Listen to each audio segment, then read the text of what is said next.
Hello movie fans, ನಮ್ಮ ರವಿಚಂದ್ರನ್ ಅವರು ಒಂದು ಹೊಸ ಮೂವಿ ಜೊತೆ ಬರ್ತಾ ಇದ್ದಾರೆ. ಹಾಗೆ ಮೂವಿಯಲ್ಲಿ ಅವರ ಕ್ಯಾರೆಕ್ಟರು ಸಖತ್ ಇಂಪ್ಯಾಕ್ಟ್ಫುಲ್ ಆಗಿದೆ ಅಂತ ಅನ್ಬೋದು.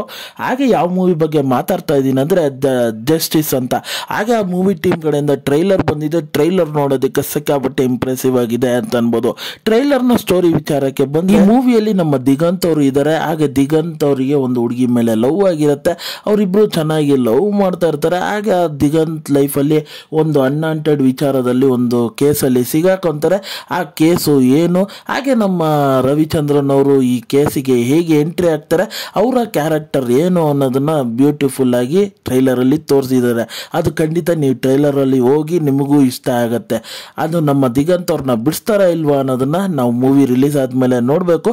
ಆದರೆ ಟ್ರೈಲರಲ್ಲಿ ಹಲವಾರು ವಿಚಾರಗಳು ಇಂಪಾರ್ಟೆಂಟ್ ಆಗಿತ್ತು ಅಂತ ಅನ್ಬೋದು.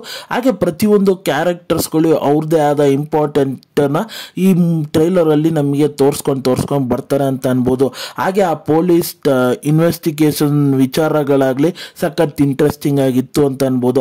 ಹಾಗೆ ಆ ಕೋರ್ಟ್ ಸೀಕ್ವೆನ್ಸ್ಗಳನ್ನೆಲ್ಲ ಬ್ಯೂಟಿಫುಲ್ ಆಗಿ ಟ್ರೈಲರಲ್ಲಿ ಕಟ್ಕೊಟ್ಟಿದ್ದಾರೆ ಅಂತ ಅನ್ಬೋದು.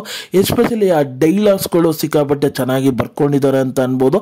ಆ ಟ್ರೈಲರಲ್ಲಿ ಅದೇ ಇಂಪಾರ್ಟೆಂಟ್ ಆಗಿ ನನಗೆ ಬ್ಯೂಟಿಫುಲ್ ಆಗಿ ಅನಿಸಿದ್ದು ಅಂತ ಅನ್ಬೋದು.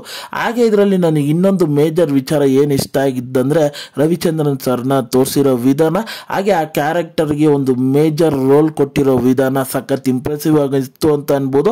ಆದರೆ ಟ್ರೈಲರು ಎಲ್ಲೂ ಬೋರ್ಡ್ ಹೊಡೆದೆ ಆ ಬ್ಯಾಕ್ಗ್ರೌಂಡ್ ಮ್ಯೂಸಿಕ್ಕು, ಆ ಎಲಿವೇಶನ್ಸ್ಗಳು ಬ್ಯೂಟಿಫುಲ್ ಆಗಿ ತಗೊಂಡೋಗಿದ್ದಾರೆ ಅಂತ ಅನ್ಬೋದು. ಹಾಗೆ ನನಗೆ ಆ ಟ್ರೈಲರ್ ಎಡಿಟಿಂಗ್ ಸ್ಟೈಲು ಸಿಕ್ಕಾಪಟ್ಟೆ ಬ್ಯೂಟಿಫುಲ್ ಆಗಿ ಅನಿಸ್ತು ಅಂತ ಅನ್ಬೋದು. ಹಾಗೆ ನನಗೆ ಇನ್ನೊಂದು ವಿಚಾರ ಏನು ಇಷ್ಟ ಆಯಿತು ಅಂದರೆ ಆ ವಿಜುವಲಿ ಕಟ್ಕೊಟ್ಟಿರೋ ಹಲವಾರು ವಿಚಾರಗಳು ಟ್ರೈಲರಲ್ಲಿ ಸಕ್ಕತ್ತಾಗಿ ಕಾಣಿಸ್ತಾ ಇತ್ತು ಅಂತ ಅನ್ಬೋದು.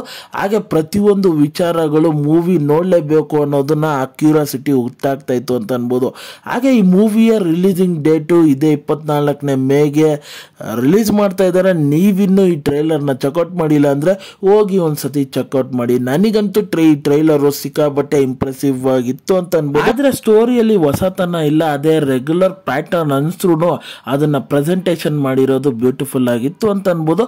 ಹಾಗೆ ಈ ವಿಡಿಯೋ ಇಷ್ಟ ಆಯಿತು, ನಿಮಗೆ ಈ ಟ್ರೈಲರ್ ನೋಡಿ ಏನು ಅನಿಸ್ತು ಅನ್ನೋದನ್ನ ಖಂಡಿತ ಕಮೆಂಟ್ ಮೂಲಕ ತಿಳಿಸಿ. ಹಾಗೆ ಈ ವಿಡಿಯೋ ಇಷ್ಟ ಆಯಿತು ಅಂದರೆ ಈ ವಿಡಿಯೋಗೊಂದು ಲೈಕ್ ಮಾಡಿ.